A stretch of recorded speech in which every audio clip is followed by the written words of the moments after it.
je cours Mamadou Mahi Ndiaye nee na je cours depuis des mois ci géopolitique actuelle. Bon am na ñeneen ñu poser même question bi ci wàllu Israël Palestine ak ci wàllu Amérique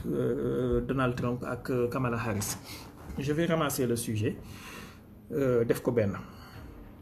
Mamadou Mahi Ndiaye posé na question bu mel noonu ak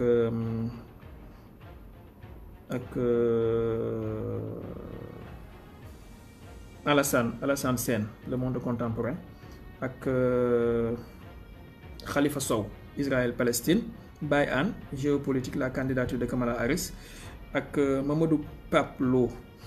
la diplomatie religieuse exemple de Baye Niass. Bon boobu mën nañ ko yégal ci sujet sànq bi. Je vous recommande Boucar Niang ak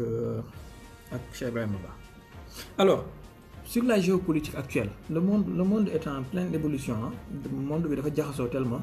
mën nañu wax actuellement désordre mondial la ñu nekk. On a vu des événements se précipiter événements yu bëri am nañ jamono ji semaine yee ñu génn autant am nañu wala bon 2 semaines ñu ci ginnaaw autant am nañu seen sommet annuel bi ñu ngi ko defee Washington. Et gis nañu Viktor Orban aussi à sa qualité de président de l'Union européenne ci président tournante bi dem na Moscou dem na Kiev gisante na ak Zelensky ak Poutine. Mais bi mu jugee foofu tamit def na lu am solo mooy dem na Chine gisante ak Xi Jinping ba pare itam ñëw na Turquie gisante ak Erdogan. Après on a vu tollé bi nga xamante ne nii les dirigeants de l'Union européenne def nañ ko pour fustiger pourquoi muy dem di gis Poutine. Bon diggante bi itam parce que gëj nañu wax ci géopolitique diggante bi y a eu un sommet de soi-disant paix sommet en Suisse bu amoon maanaam pour la paix en Ukraine. Mais paradoxalement wala l'ironie de l'histoire mooy naka nga mën a waxee ne da ngay def sommet pour jàmm am ci diggante ñaar ñuy xeex nga invité kenn ki invité woo keneen ki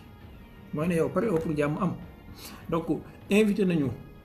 Zelensky mais invité wuñu Poutine. C'est paradoxal. Diggante bi tamit y a eu des événements qui se sont précipités aux États-Unis. Mooy candidature Donald Trump ak tentative d'assassinat wu Donald Trump ak candidature Joe Biden bi mu retiré. Maintenant pour ramasser tout ça ak Jeux olympiques yi di am on peut dire que d'abord Donald Trump am na 98% de chances pour nekkaat président sauf cas de force majeure bu am bu kenn xamul surprise générale. Mais pour l'instant 99% de chances Donald Trump dafay dellu siwaat surprise mën na am nag. Les démocrates Joe Biden xamoon nañ ne mënta dem mais d'abord boo xoolee lettre bi ñu publier que ne Joe Biden moom dafa désister pour nekk candidat ak beneen lettre bi ñu publier 4 minutes après que ne mu ngi soutenir Kamala Harris. Il y a un problème ci lettre boobu mooy signature yi c'est pas conforme maanaam dafa mel ni ce n'est pas la même personne moo signé ñaari lettres yi. Loolu installé na benn genre doute ci xelu ñenn ñi pour wax ne est-ce que du ne c'est l'état profond qui est derrière. D'accord. Alors ginnaaw loolu gis nañu ñenn ci ñi am doole ci États-Unis ñu mel ni ñoom Obama ak Michelle Obama ñun ñëpp fësal nañ seen soutien ci Kamala Harris. D'abord Kamala Harris ñi nga xamante ne topp nañ ko ci 4 ans yi ñu génn on sait comme ni waa ji waxoon ci Napoléon c'est une grande incompétence méconnue. Bon maa ngi gis ñenn ñi nag ñi ngi koy commencer di fan naan ay première jigéen première nangam mais c'est une grande incompétence méconnue Kamala Harris. Et il faut d'abord ñu xam lan mooy parti démocrate ci Amérique. Parti démocrate américain bi c'est mooy parti guerre parti bi dimbale borom ñaari tur yi parti bi nga xamante ne ni c'est le wokisme voilà avec toutes ces agences à 3 lettres là yi ngeen xam. Donc Kamala Harris maanaam elle risque d'être pire que Joe Biden. En plus ndax àdduna bi fi mu toll nii dafa soxla benn nit koo xamante ne dañ naan dañ koy fal parce que dafa ñuul wala dafa xees wala góor la wala jigéen la maanaam appartenance sexuelle am wala appartenance de couleur am ndax Ahmedou maa ngi ziar anam baxalu Saloum bi donc c'est une grande incompétence méconnue loolu la waa ji waxoon ci Napoléon donc ndax àdduna bi dafa soxla ñi ne dañuy fal benn waay ngir couleur de peau wala ngir sexe bu mu appartenir wala non àdduna bi dafa toll ci jaxasoo boo xamante ne dañu soxla ñu fal ku lucide bien vrai que Trump matul Trump il a plein de défauts d'abord je vous explique am na ñuy gis ne Trump c'est un saint boo xam ne bu ñëwee les guerres vont cesser wala nangam mais dama lire benn waay benn jour mu ne te li mu wax c'est tout à fait vrai mu ne États-Unis ñaari parti yi fa nekk ce sont les deux bras wala les deux mains du diable la main droite et la main gauche en définitive wala at the end of the day ñoom ñaar ñëpp ce sont les mains du diable donc le parti démocrate étant la main gauche du diable le parti républicain étant la main droite du diable kon kenn tenewul kenn ay 6 ak 9 lañ boo ci juutal mu jox la ba ca des mais quand même souvent am na quelques nuances yu am mooy ñaari parti yi nekk ci États-Unis ñoom ñëpp d'accord nañu ne hégémonie Amérique bi ak domination bi Amérique dominé àdduna bi dafa war a continuer te ñoom ñëpp d'accord nañu ne adversaire systémique adversaire stratégique gu Amérique actuellement mooy Chine ñoom ñaari parti yëpp d'accord nañ ci maintenant fi ñu amee problème mooy comment procéder et comment faire face à la Chine. Le parti républicain ñoom jàpp nañ ne il faut avoir la Russie à ses côtés comme allié wala il faut laisser la Russie tranquille pour se concentrer directement et frontalement à la Chine. Les démocrates ñoom dañu jàpp ne il faut affaiblir d'abord la Russie ba nga xamante ne ni bis bu ñu jógee pour attaquer Chine la Russie du am doole stratégique wala du am poids politique wala stratégique ci àdduna bi bu muy mën a peser pour aider chinois yi. C'est ça le problème en fait. C'est ça le problème.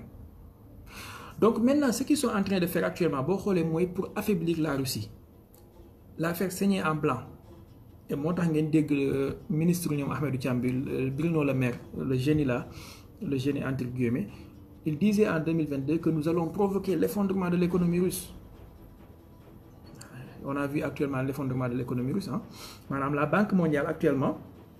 ci parité de pouvoir d'achat laa waxuma ci PIB parité de pouvoir d'achat la Banque mondiale nee na Russie dépassé na Japon on est où là donc Trump su ñëwee lii am mooy lii il va mettre fin à la guerre en Ukraine mais il va créer d'autres foyers de tension digganteem ak Iran digganteem ak Hezbollah ci Liban mais tamit diggante Chine ak Taïwan ak la guerre commerciale ci ay taxation yu mel noonu il va créer d'autres foyers de tension donc démocrates yi actuellement ñoom bi ñu ñëwee Joe Biden bi mu ñëwee lu mu def mooy essayer négocier ak iraniens yi essayer may Chine jàmm tuuti battement ci digganteem ak Taïwan mais quand même il a déclenché la guerre il a tout fait pour que la guerre soit inévitable diggante Russie ak Occident benn waaye da doon wax ne il faut pas blâmer bu ñu blâmer ki déclaré guerre mais nañu blâmer celui qui l'a rendu inévitable donc les Occidentaux ont rendu la guerre en Ukraine inévitable c'est ça la réalité parce que signé nañ accord de Minsk avec François Hollande ak Angela Merkel respecté wuñu ko Poutine en 2021 envoyé na leen ay traité pour ñu signer ay traité de paix et de sécurité architecture de sécurité en Europe ñu jeté ko à la poubelle maanaam ils ont tout fait pour que Poutine attaque l'Ukraine donc maintenant Trump su ñëwee bon bu fekkee bàyyi nañ ko mu ñëw parce que ce qu'on a vu ci tentative d'assassinat bi on peut dire que Trump c'est un miraculé xëy na jour boobu Ahmed Thiam da koo téew leen kurus di ko ñaanal moo tax mu mucc parce que le gars à 2 centimètres près bopp bi la doon toj à 2 centimètres près bon je vais pas étaler nag ci mulaabasaat bi ak affaire yi ci xew on sait li amoon 1962 xaw ma 63 ak Kennedy et on sait que les loups solitaires yi moom dañoo bëri ci àdduna bi mais quand même y a des faits très très troublants yoo xamante ne nii am nañu ci dernier mois yi yu waroon a jaaxal ñëpp interpeller ñëpp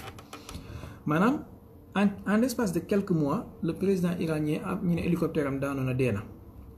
le premier ministre slovaque Fico la tudd xawma Fico ñu ne jam nañ ko fetal. Viktor Orban convoi am ñu ne attaqué nañu ko. Erdogan ñu ne tentative de coup d'état.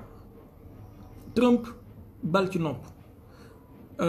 L'autre là comment il s'appelle le président de la Serbie moom tamit tentative d'assassinat bu mucc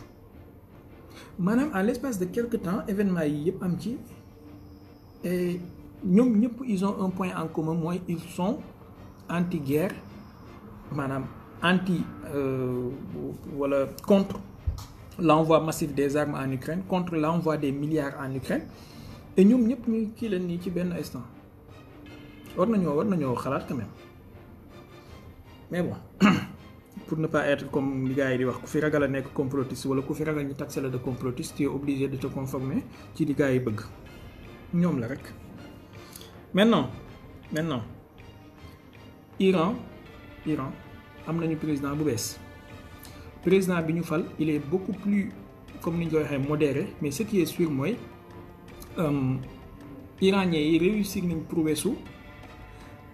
def seen élection yi ci jàmm parce que man li ma doon xalaat sax doon ko ragal mooy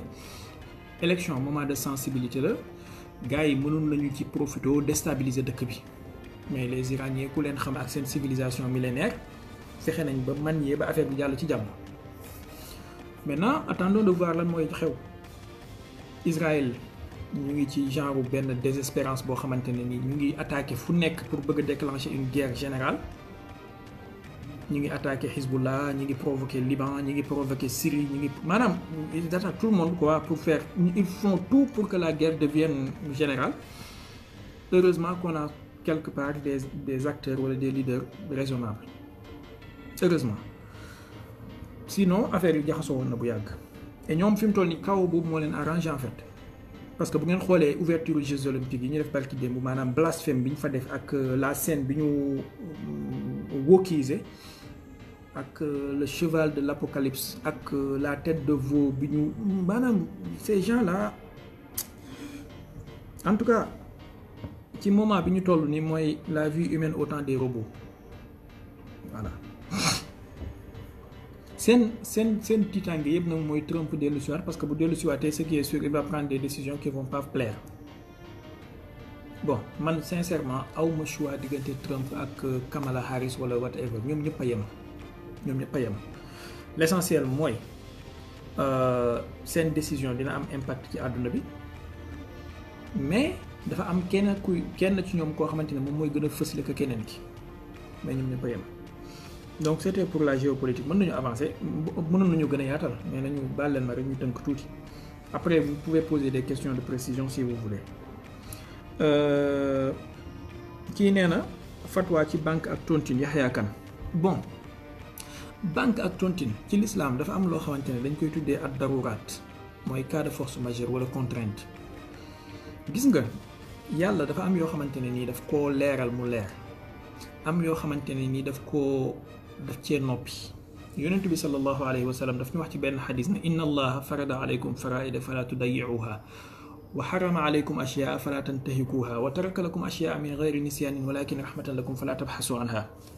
mu ne yàlla farataal na ci yéen ay mbir leeral na ko ba mu leer bu leen ko doyadal xaraamal na ci yéen ay mbir leeral na ko ba mu leer bu leen ko xëtt mu ne waaye noppi na ci ay mbir du ne daf koo fàtte mais daf ci noppi pour yërëm leen mu ne bu leen ci nekk di lu ñetti di sonal seen bopp maintenant yàlla noppi na ci yenn aspects yi ci banque ak ci tontine ak yooyu bien vrai que wax na ci riba wax na ci yeneen ak yeneen donc ñun tey suñu ñëwee nekk di nar a sonal suñu bopp parce que am na sama benn xarit bu may wax fan yee ci ginnaaw que ne dafa am benn mbokkam boo xamante ne dafa am benn salafiste bu ko takk mais salafiste boobu noonu moom ko jigéen ki dafay liggéeyee foo xamante ne li muy liggéey may na ko mu mën a jël prêt boo xamante ne dina ci mën a jënd kër garantir avenir am ak avenir u njabootam mais salafiste bi dafa dégg ci waxtaanu docteur diw sàngam seen xutbu zaman bi nekk Sénégal mu ne leen prêt bancaire xaraam la